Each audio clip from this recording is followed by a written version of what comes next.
Okay, we're going to start disassembling the crank, and the first thing we have to do is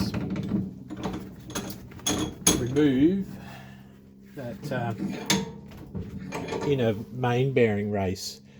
That's a shrink fit or interference fit on the crank, and we've got to get it off to replace it. You can see it's worn out. The boys are going to put a new main bearing and everything when they reassemble this, so we've got to get it off. And we've got these tools that will grip onto the outside of the bearing, and they're made out of aluminium.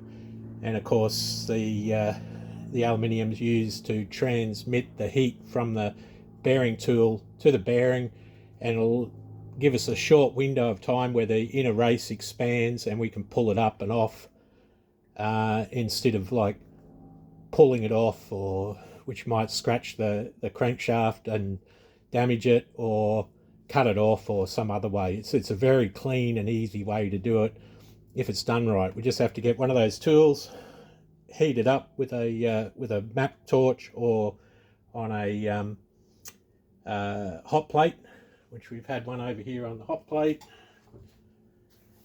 I'm going to put it on. It's going to grip the bearing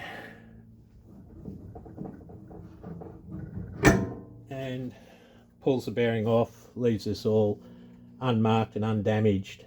So that worked precisely as advertised. Sometimes it doesn't work with big four strokes. The cranks are flexed and welded that two parts together, but on two strokes, the 85s, 125s, they come off quite readily. So on to the next part.